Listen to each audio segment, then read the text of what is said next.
anime that is intended to be disturbing usually ends up being a short-lived few minutes of forcefully inserted gore or discomfort. You feel through the screen that the writer has inserted the gory scene without it being necessary or having any relation to the plot. Disturbing content, unless it is made in a specific way, never works well in an anime, and sometimes turns into a hell of a joke. Like this scene from School Days. This shit will never not be funny. But a show that has proven that disturbing moments and gore can work perfectly well in an anime is Made in Abyss. It is downright one of the most disturbing shows I have ever seen in my life. I mean gore, agony, discomfort, and disgusting scenes that will make you sick to the stomach. Meanwhile, all of the show is done so naturally that you feel an eerie and realistic sensation of the scenes through every single episode. But I love every single second of the anime despite its disturbing nature, and I bet that if you ever watch it, you will too. So let's answer the questions about what is Made in Abyss, why is it good, and why do so many people not like it. Starting with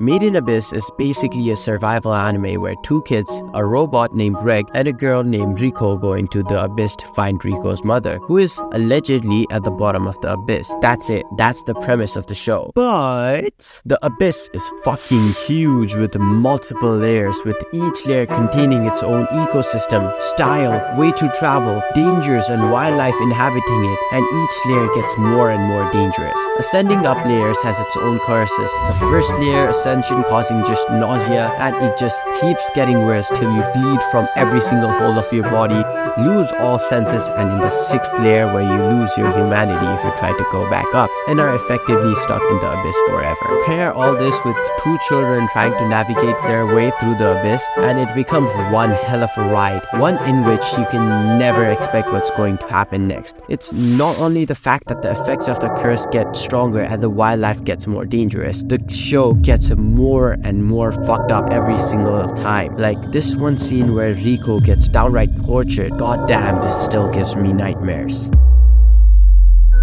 To honestly answer the question about what makes Made in Abyss good, you have to first think about what fundamentally an anime needs to be good, which varies depending on the anime. Let's take one of the most iconic anime series, Monogatari. For an anime like Monogatari, the style of the anime combined with the characters and their development comes first to make it a good anime. But obviously, only those are not the reason Monogatari is so good. Everything else, apart from its core selling points, are amazing as well. You see, when an anime uses what its most fundamentally needs and earns itself out with everything else, like its soundtrack, animation, and artistic value, it becomes a cult classic and a masterpiece as an anime. And this is why Made in Abyss is so good as an anime. If the studio created a bare bones adaptation of the manga, it would still be pretty good of an anime, simply because the main star of Made in Abyss is its huge world and jaw-dropping moments alongside its story, which even a bare bones adaptation can highlight. But Made in Abyss did something greater. Every single environment is filled with detail and the action scenes are fluidly animated. And Kevin Penkin, this show's music composer, made the soundtracks of Made in Abyss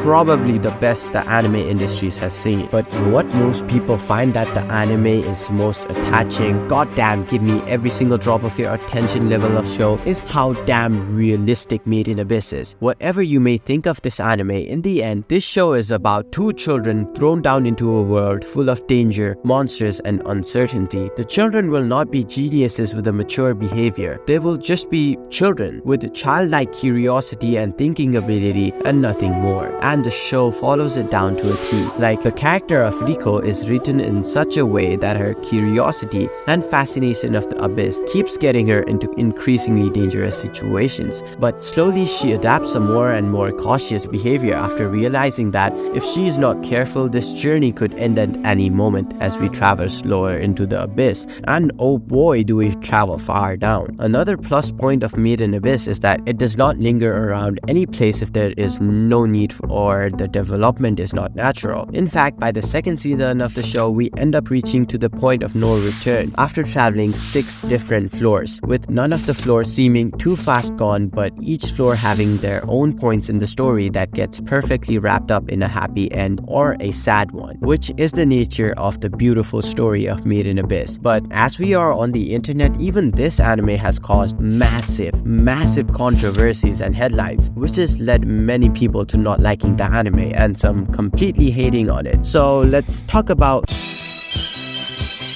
Made in Abyss was consistently the most controversial anime throughout its release. It was the show that people were upset about back in the day, and most of these upset people came from two websites where people love to act morally superior, named Twitter and Reddit. And oh boy, did they get to enjoy their moral high grounds by complaining about Made in Abyss. Their moral grounds were so high that they even got normal people enjoying anime involved and started harassing them. Yeah, it's that kind of thing. But some of these are super funny, so let's make the most out of this by making fun of them. Like this one, where during the Made in Abyss controversy, some Twitter user called a normal anime fan a pedophile for reading Jujutsu Kaisen. Yes, you heard that right, for reading Jujutsu fucking Kaisen. Oh man, I love the internet. If you're an adult, you're not allowed to engage in any content featuring a minor, you pedos. Damn guys, I knew it.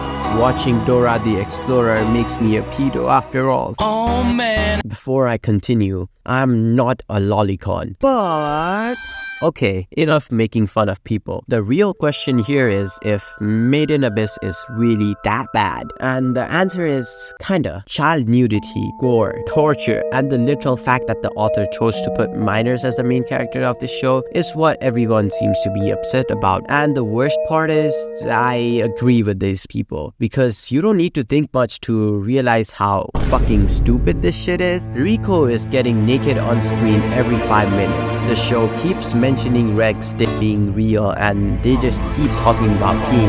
And did I mention the manga has multiple full panels of children just full-blown nude? All of that is definitely unnecessary. I get it, Made in Abyss is meant to be disturbing and realistic. That's why maybe some degree of shock value and eeriness is necessary for it to flourish as a show. And I can agree with the overly dark and downright violent tone of Made in Abyss, which has definitely been the reason most people love this show as well. However, all of what I mentioned is definitely not necessary, because the Abyss is a place where the most impactful anime moments of all time have been written, and whether you like it or not, if you give it a watch, despite its disturbing nature, it will surely make you fall in love with the Abyss, because that is the story of Made in Abyss.